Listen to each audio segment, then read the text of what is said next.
This is the 217 Recovery Podcast with Corey Winfield. I'm kind of on the outs with the Little People of America.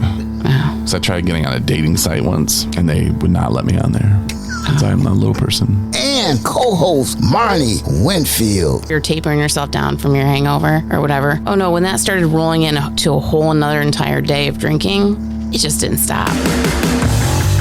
It is the first of the month. Wake up, wake up, wake up. March 1st, 2022. My name is Corey Winfield. My name is Marney Winfield. And Tyrone Hatcher. Tyrone Hatches in the building. Our very own voice guy. Mm-hmm. But you get a lot of offers. We're like, hey, I want you to voice my podcast intro. Yeah, but I ain't had none come up yet, Mr. Winfield. No? Nothing yet. Surprised. But it's still early in the program. So how can people get a hold of you? They can get through me, and I'll pass them line because you don't need like thousands of people trying to hit you up. You get with me if you need a voice guy for your podcast, and we'll pass it on to Tyrone, and you can talk rates and how much you want to charge people. There you go. Thank you. How you doing today, man? Oh, I'm doing all right, Mr. Winfield. Got a little meeting I got to go to at 5:30, but other than that, pretty good. A little mean. Are you talking at the meeting? I don't think I'm talking there, just showing up, see my face there. Have you planned on it? Like, what if they catch you off guard?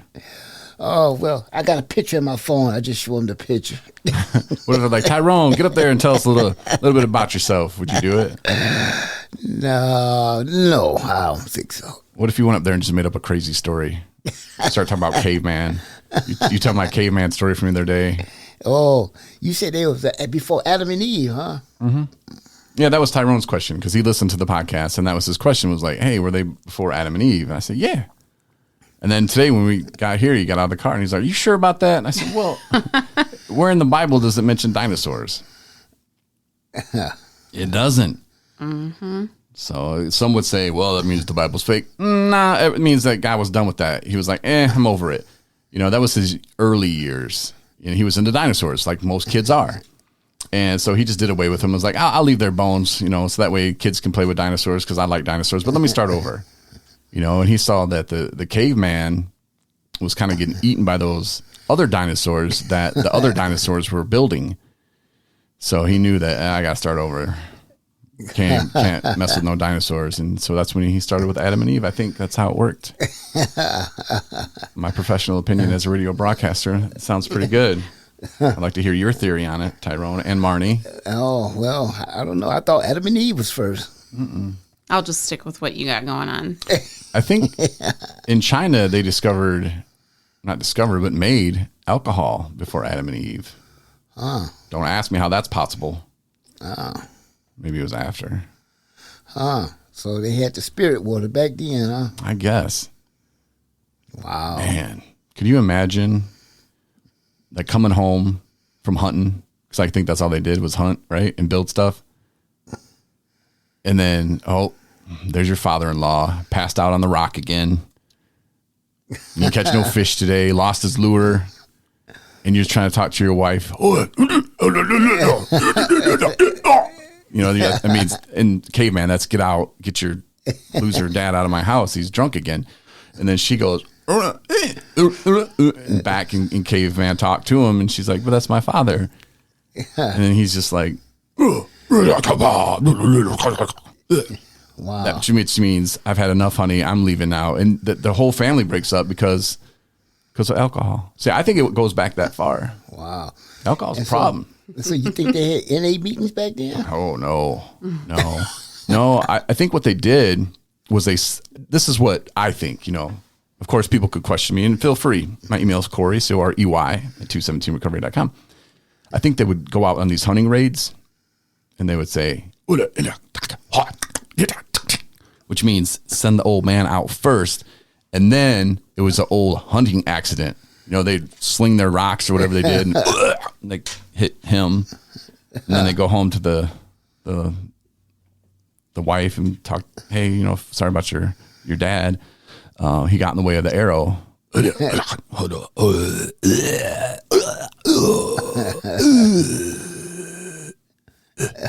That means they killed him. Accidental killing. If it was not accidental, it's more of a That's on purpose, honey. I'm just beyond that you can keep this going this long. Well, Tyrone, we had a chat about it, so we talk about. Oh, you want to know? I think about kittens. Yeah. They go great with hot sauce.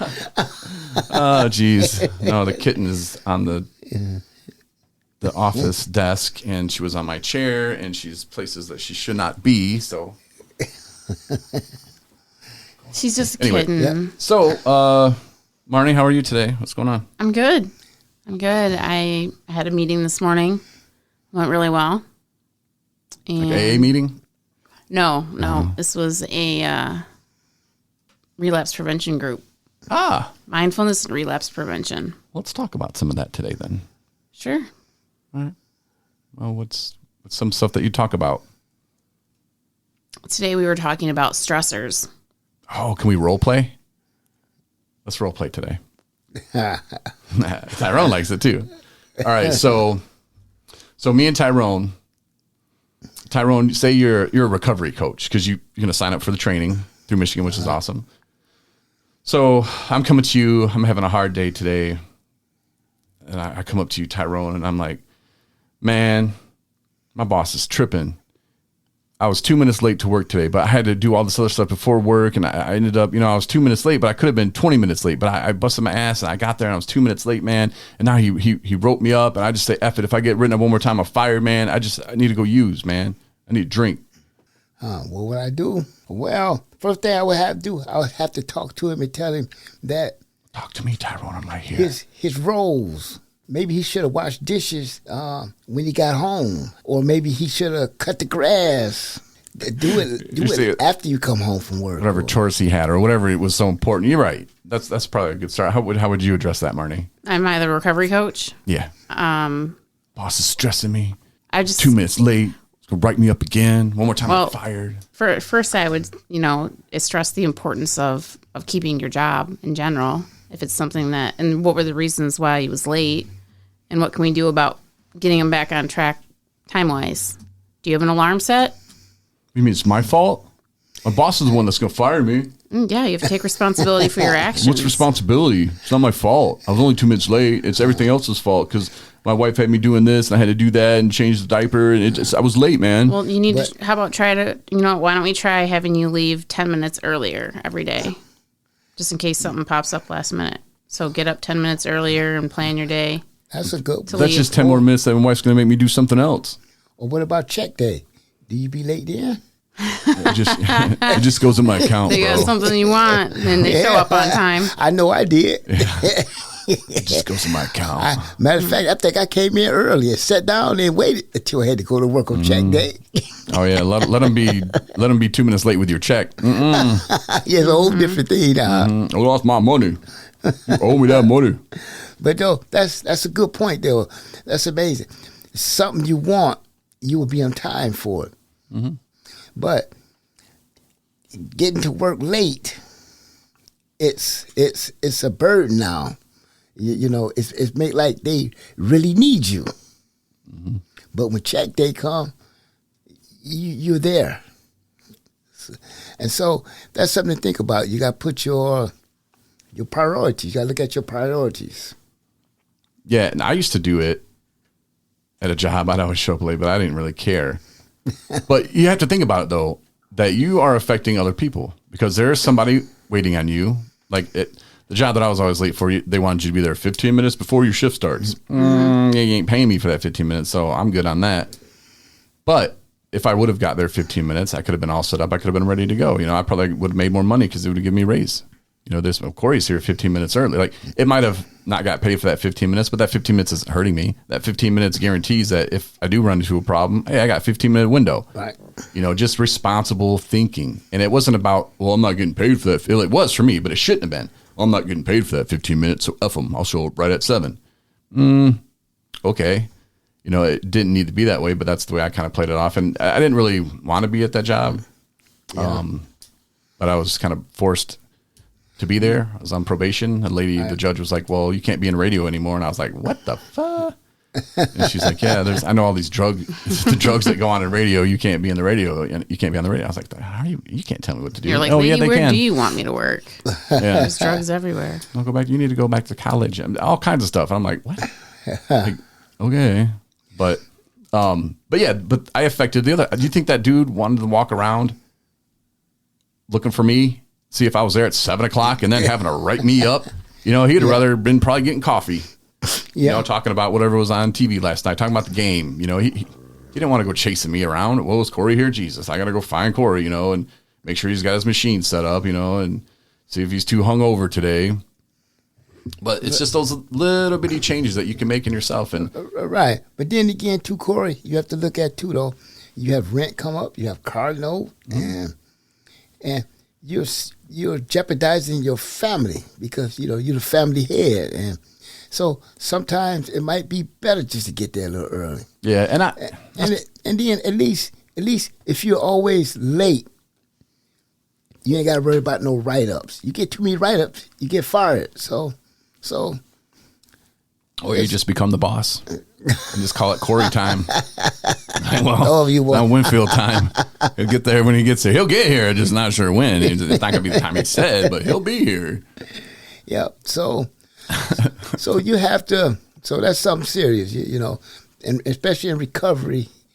You know, you want to be on time. You want to be prompt. Yeah.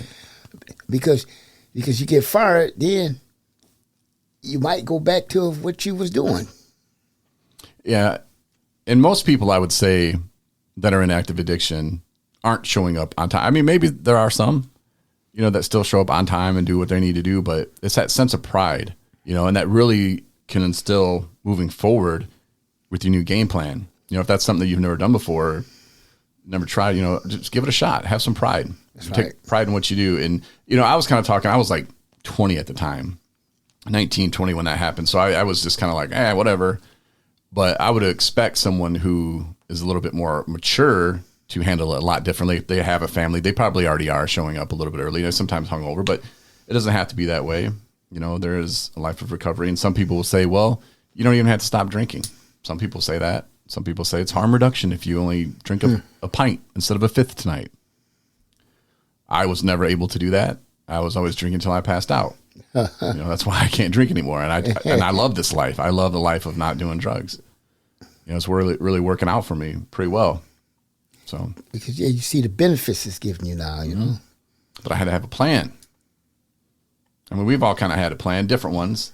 Right. I mean, mine was to start 217 recovery and, you know, get people rides and kind of outreach and help people. Marney, yours was kind of a different, but kind of the same. Yeah. You mean my goal of like my future? Mm-hmm. Yeah. I knew even though I was getting a total like ground floor position when I first started working with the treatment agency that I'm at, I knew that that's what I wanted to do with my life. So now I'm in school to be able to take that one step further. And Tyrone, I know you wanted to hang out with the good people, stick with the winners, and hopefully help people someday. And you were also trying to get yourself your own place. Yeah. You know, you had that goal of I'm getting my own place. Right. I mean, the first time I met you, you're like, nope, I'm going to stay here and I'm going to, you know, find these other places and I'm going to figure it out. Right. It's called growth. Yeah. You have to grow. You know, not everybody has to go, oh, well, I'm going to go work in the recovery industry. You don't have to do that. Right. But you got to have something that you're shooting for. That's right. You're correct. Because otherwise it's just miserable. And the other times when I would relapse and come through it again, I still didn't have anything. Well, I'll get me a job. Once I get a job, once I make some money, everything will be fine. And then I would make a little bit of money and it wasn't fine because I didn't like the job. And I didn't have a real purpose or anything. So it was just fall right in my face again. Right. Yep. And you have to, like you said, you have to have a plan. Mm-hmm. You have to have a plan. So that would fit into relapse prevention, right? Having a plan. Absolutely. Planning for sobriety. What other stuff did you talk about in there today, your meeting? That was great. We talked about presentation of self. So, like how you're feeling on the outside doesn't match how you're feeling on the inside. And kind of a little bit of what you were talking about is being able to function at work, being in active addiction, how hard that is and how much effort we put into staying staying drunk and high versus the efforts that it takes to stay clean and sober, and changing mentality. Those are very key things in recovery, you know, and I wouldn't say that I felt guilty, because when I went back to work after the hospital and I had been clean for a minute, I was just like, oh my God, this is so much easier. Like, being on the radio is so much easier. My job's not that hard. But all those days where I came in where I was hungover, feeling like crap, like I didn't even want to go to my studio. I just wanted to sit at my computer and just look at nothing. Mm-hmm. You know, just mindless stuff, just to, oh God, just thinking about the feeling now, it was horrible. I hate it. I tried not to touch anything on my desk because my pins and needles were going through my hands. Almost, if I touched anything, I was shaking really bad. And I would just try to just hide. It was horrible. I hated it. But I didn't know what to do to get out of it. Mm-hmm. I didn't think I could reach out for help. I was on the radio. If I say something, I'm going to be fired. They're going to think bad. They're going to think poorly of me. Like, I'm the alcoholic guy, and I'm just trying to have fun. I'm on the radio. I'm supposed to drink, right? I'm supposed to have fun and party, right? But it wasn't having fun and partying anymore. It was, I got to get to that store and get that bottle so I can stop shaking. Yeah. And just so I could calm down and not feel like that anymore. And then it was wake up, do it again. Wow. And I wish I don't know. Like, I'm sure people try it. I know family members tried to talk to me about it, but I still wanted to deny it because I thought it was a bad thing. You know, I didn't look at it like I wasn't looking at it like I was given an opportunity to be in recovery. Like, whoa, I was getting a chance to start over. I didn't look at it like that. I looked at it like I'm the bad guy for drinking. Huh. Well, and you were, because it's like you said, you know, you didn't want to do nothing, and you just the bad guy. You know, you're the good guy. You would have never got drunk at your job, but a lot of times though, we should do the same thing at Chrysler. You know, what'd you do there? Like, guys on lunch go out and drink and stuff, or get high? Well, we was on the line, and we just go to the bathroom. Mm-hmm. One time I got caught. I went to sleep for 2 hours. Damn. And, you know, we had unions, and so they suspended me for a week with pay. Oh, darn. That'll teach you a lesson. Don't come to work, but here's your check. And they didn't do any drug testing? No. No? No. When you work at them plants, I mean, they smoke weed on the line. They do everything. Maybe not as much now. You'd hope, but Yeah. you can still get a lot away with a lot. We Yeah. used to get away with a whole lot. A whole lot. Huh. So, You know, but, you know, I was a machinist there, and especially back when the machines go down, I have to go fix them, and I have to go gather them up and get going again, and it was a mess. Mm-hmm. It was a mess. I mean, you could cover up. The foreman didn't really say nothing. You know, he'd cover up for you, but it's not just work that it affects for us. Right. It's family and family, like you said, even your physical self. Yes, you know, you're not taking care of your body, not sleeping right, and then obviously, I mean, at least for me, I was totally not. My finances were just not appropriate. I was not spending money. I was spending money on my drug of choice. That's right. And if I had that, then I was all right. Everything else was just a subset. And then I used to come to work, and you didn't want to. I used to have, you didn't want to get high at work, but you got other people there that have the drugs there. You know, who bring the alcohol in, and you get going right away. So it's a challenge.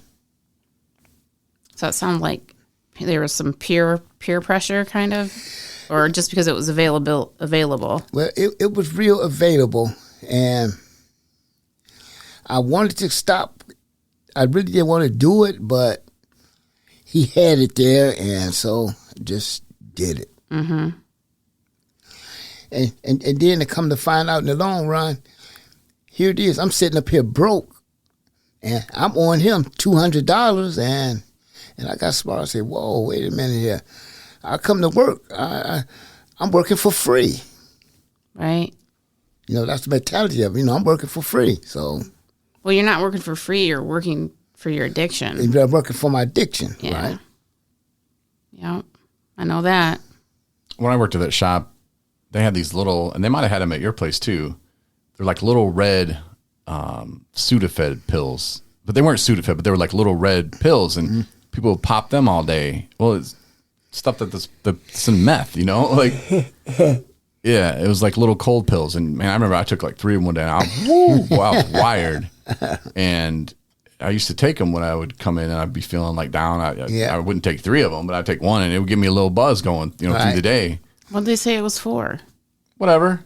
Whatever. It was in the next to the Mexican drink cabinet. fountain. Yeah. Didn't have a name on it?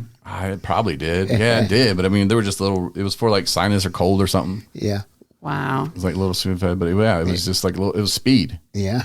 It's free. Grab a handful, whatever you need. Yep. And we used to try the no-dose. Yeah, I remember all those. that no-dose. Yeah, When there was something called mini thins. I think those were like no-dose or caffeine. Yeah, this was something, but it wasn't caffeine. But you know, though, Corey, and then again, too, though, sometimes I want to talk to the foreman and tell him, you know, I don't need to work these 12 hours. And you know, I didn't want to work all these hours because you'd be tired. And a lot of times when you're tired, you try to stay up. And then that's when that's when your trigger kick on and you start looking for the drugs. And then the drug becomes the only thing you're thinking about. How can I get some more? I'm good. I don't need to work today. I just want to go do them drugs. Especially on payday, right? Oh, man. Ooh. Payday, when they come around and say, do you have to work? When you run, would you stay over a couple hours to work? I used to always come up with an excuse. Yeah. Ugh. Just thinking about it makes me sick almost. Payday is that's a real desperate day, payday. A lot of things happens on payday. Yeah, I used to call it being DJ Rich. Like I came up with that actually. Is people in the radio industry like on payday we had money. The next day, nope. Yeah, it was back to being broke. Dollar menu. Yep. Yeah, but I couldn't buy new jeans, couldn't buy a new shirt. Had to save it all for alcohol. Yep. Yeah. Looking back at it, it's crazy how much money I spent on it. And you know, people who gamble, you know, people who use other different drugs, it's the same thing. You know, like I look at those other drugs, like why would I spend my money on that? Why would I spend my money on a slot machine? You know, why would I buy that? I got to save it for the alcohol. You know, that's my number one. And the other people probably think the same thing. Like, oh, and why would I buy a beer? You know, I don't do that. That's money I could be using over here. But you know, though, gambling took a whole different twist. Now you can gamble on your phone. Mm-hmm. Yep. Yeah, I don't. Dangerous. Gambling, it's a real thing. You know, obviously we all know this, and it's cool that on every gambling commercial they put, "Hey, here's a hotline number," but they say it really so fast sometimes that you can't really. Yeah, put in small print. And I mean, you could say that all day long. If you add those numbers on beer commercials, liquor commercials, is someone calling? I don't know. You know, you don't have that connection of I can call this person and they're going to understand what I'm talking. I don't know. I think I'm calling a robot or who knows? Like, I don't know if I would call those numbers. I mean, I never did. I mean, I'm sure there were numbers I could have called. I never called any of them. You know, not saying that doesn't help or doesn't work, but, you know, just a better way to connect the person who's hurting or the person who's struggling to help would be appreciated, I think, by a lot of people. Just a better way to connect. Yeah, but nowadays you have robots answering the phone. Yeah, I don't know if they do at those places, but again, I don't know who you're going to talk to. You know, does that person going to understand? Are they just making $14 an hour and it's just a job for them? You know, like, is there empathy there? Do they have just sympathy? I mean, I don't know. I'm sure there's a script that they're reading off of. You know, like, is there a place that you can go for inpatient? Yeah, there is. You know, but finding it, and then does your insurance cover that? Probably not. You know, like those are some of the things that are real barriers for people. That's right. But addiction is tough, whether it's gambling, sex, substance use. It's hard. You know, I used to make fun of people on the radio about sex addictions, and I would just be like, oh my God, can you believe this guy's doing this? And then you start thinking about it like, okay, if that was my thing, you know, if I was addicted to sex and I was addicted to porn, that'd suck, man. Like, I'm glad I'm not, you know. Yeah. I think it's just as bad. Yeah, and I was telling you in the car earlier, they put it in a different way. They put it on your phone. You think you have a Facebook new person, and it's a person you don't even know, and they trying to sell sex. Mm-hmm. Come see my cam. Come see my vajayjay. No. Yeah, I was telling Tyrone, there's always like this picture of this little Middle Eastern kid in the background. Like, that's how you know. You're like, wait a minute, what? Like, there's always something off. They have this name you can't pronounce, and like, no, you're not gonna be my friend. Yeah, but they put it right at you. They come at you. You know, they come after you. So you don't even have to look for it anymore. That's right. And then once you start on a gambling site with your phone, they pay a lot of money to have those ads directed right towards you. That's right. You know, and for someone with a gambling problem, I mean, just get a whole new phone. I don't even know. Like, how do you wipe that clean? You know, well, it's that kind of information would help. all right. Well, we almost have to handle it the same way with drugs and alcohol. You know, you have to think of it like that. You know, maybe you should block it. Yeah, but how do you do it? I was asking. I had this conversation at work the other day about because you know how computers can be child locked. Mm-hmm. You know, so there's no whatever websites can't be visited outside of certain websites. But like someone's personal cell phone, even if you wanted to block yourself, I don't even know how that would. I don't think that is possible. You could take the app off, but you could just download it again. Yeah, but then you'll go to Amazon and there'll be a boop. Bet on the Lions game today. You know, like there's still those other filters that are directing it right towards you. Yeah, there's lots of sports betting that's gotten huge. That was not this big, even 5 years ago. And here's a tip for you: they wouldn't be doing it if they weren't making tons of money off of you. So the house always wins. Yeah, think that you're going to win big this time. You're not. You know, if you're feeling like you just want to go blow $200, yeah, donate it to 217 Recovery. Yeah, first donate. But if you do, just go in that casino knowing that you're going to walk out with none of it. I'll give you a shirt. See, at least this way you get a shirt. Right. Yeah. Yeah. No, but I mean, it's tough though. Yeah. But those are some of the things that people face, and it's real. Mm-hmm. And you're right. I feel for those people too. You're right. Well, we might want to do some voice work and try to get some stuff printed up. But is there something else you guys want to talk about? No, I'm good. Good. You good? It's been a good day. Glad you're home safe. Yeah, thanks. I knew I would be. Corey's home safe. See, my wife loves me. He's not in the Ukraine war. Well, I've been at home a lot lately because I'm still healing from my back surgery, and it's been nice having him around. So when he was gone today, it was like weird. It's weird. And she's gonna have a party. Get the police called again. That was one time, and it wasn't a party. I was all laid up in the hospital. Closet. I was organizing the closet, and I was playing Alexa, listen to some music. 5 in the morning. Early in the morning. Police beating on our door, even with the police knock. Bam, bam, bam. Yeah.